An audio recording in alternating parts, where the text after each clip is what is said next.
Okay, so we can now do a cold start and driving video on the 1979 Mercedes Benz 450 SL. I'll get Aiden to stand behind the car. I'll start it. The engine's cold.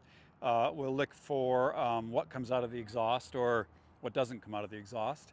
Then we'll go around and we'll put the microphone close to the engine on each bank of the V8 and the front of the engine, listening for any unusual noises. There aren't any, but we'll verify that. We'll go in the cabin and we will look at the oil pressure and oil temperature and so forth. And then we'll take it for a short drive just to verify, the operation of the car, that it, accelerates, steers, stops as it should.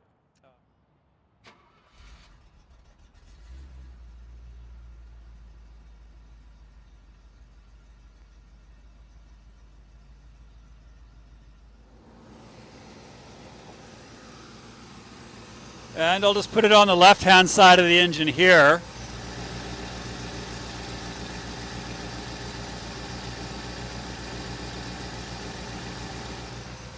And the right-hand side of the engine.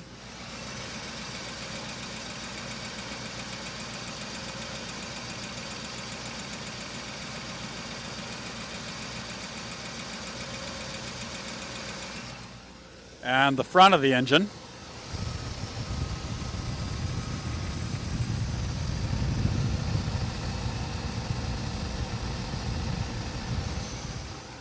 And that's about as good as it gets. I mean, as these engines age, they can get a little bit tappety. You can start to get uneven noises from each side of the engine.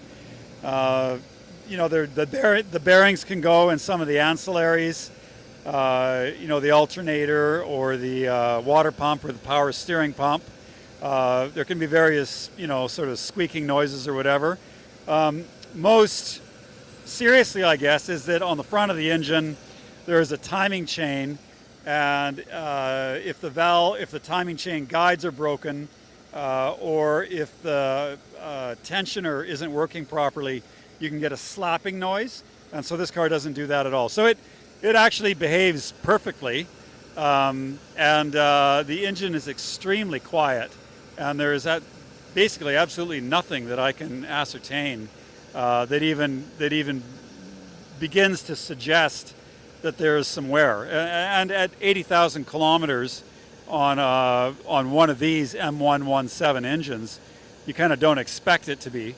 But a lot of that, of course, is how it's been cared for. So anyway, with this, it really runs beautifully. Also, if there's issues with the fuel injection system, there are vacuum leaks or leaking injectors or something like that, you'd see that with an uneven idle, or other drivability issues or a cold start issue. It's a CIS injection system, so there's maybe half a dozen components that meter the fuel and enrich the fuel when it's cold and keep the fuel pressure at a certain PSI without draining the fuel back into the tank. And there's a whole bunch of components, as you'd expect, that all can wear, and none of them are particularly expensive. But if pieces of that are starting to go, it'll manifest itself with running issues. And this car just doesn't have any of that at all. Inside the car now. Engine's been running for a few minutes. It's a warm day, 25 degrees Celsius. We can now see that we've got 2 bars, a bit more than 2 1/4 bars of oil pressure, and up to over 80 degrees Celsius in the temperature. Now you'll see that if I just touch the throttle, it pegs to 3 bar. Okay, and that's what the car should, and that's what it should do. When the engine's fully up to temperature, not just coolant but oil, I expect it to run between 1 and 2 bars, and maybe get down to 1 or close to that. And so we can watch that oil pressure. That's the sign of a healthy engine. When you fire it up, it'll peg at 3.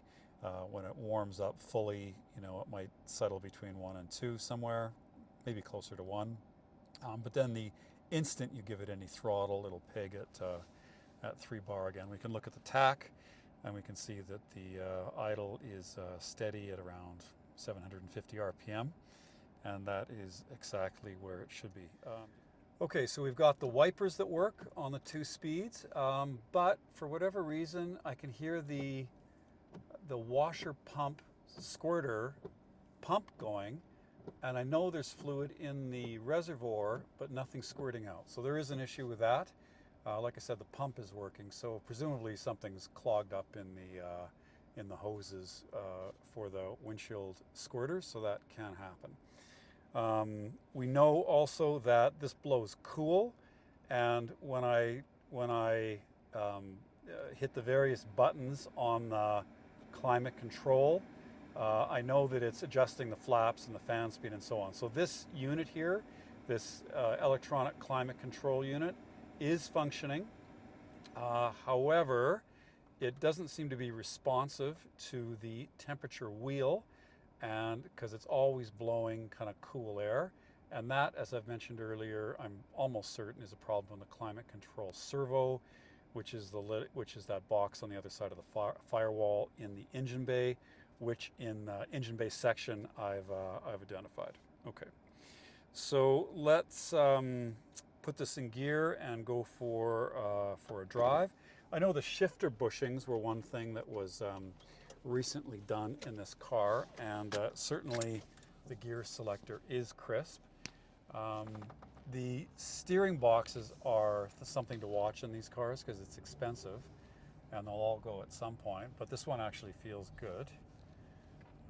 You'll know when it isn't because they'll kind of bind a little bit, plus the leak. So drivability, pickup from low revs is excellent. There's no hesitation with the engine, and it's making all the correct noises that it should. It's braking straight.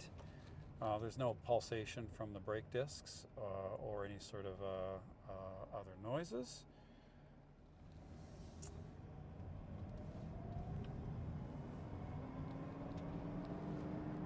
Okay, it's a 3-speed automatic, and it was the industry standard when it was new, defined by really crisp shifts, and the ability to actually manually shift gears, which didn't work too well with most automatics.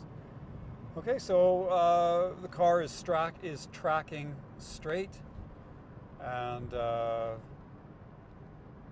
we can see it's got 3 bar of oil pressure. Anytime I'm on the gas, I've got 3 bar. We've got the temperature staying just over 80 degrees Celsius, where it's supposed to be. The braking is positive. There's no excess play in the pedal, and there's no the steering box feels really nice. A lot of them are, like I said, they're kind of loose and they can bind up a little bit. So this one is nice.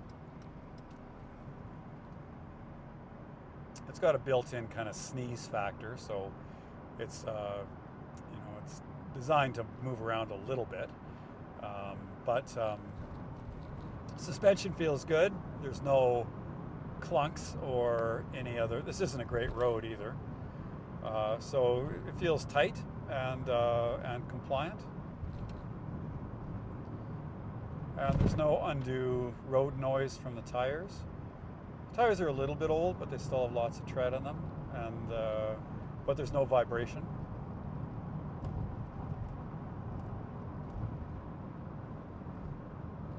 And the car doesn't pull to one side. The road's really rough, and cambered, but it had one of the rear brake calipers replaced because it was stuck.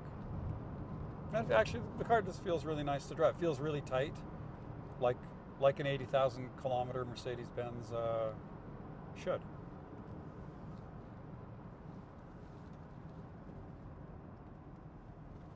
It's no sports car, but it's a very comfortable, relaxing, fast touring car.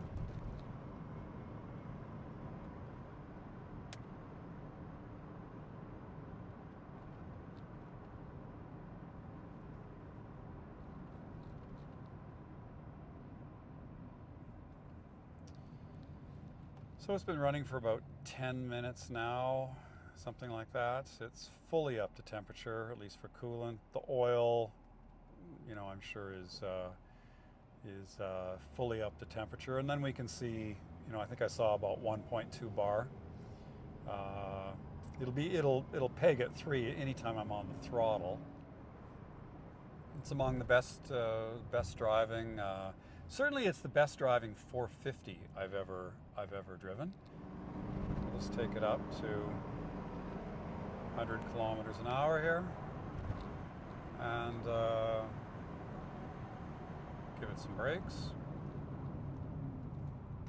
This is a nice car. This drives really well, and the only thing I can fault is, for whatever reason, it's not squirting washer fluid. So we'll see what we can do about that. Hopefully it's an easy fix, and we can get that done before the vehicle's delivered. So maybe I'll just park it, and then we can look at the oil pressure, fully warmed, and we're down at just over 1 bar, and the coolant is at maybe 90 degrees Celsius or so on, and the idle, it's in park right now. If I put it in drive, well, it stays about the same, about 750 RPM or something like that. So all in all, this is a well-behaved R107 that drives beautifully and has no drivability, steering, braking,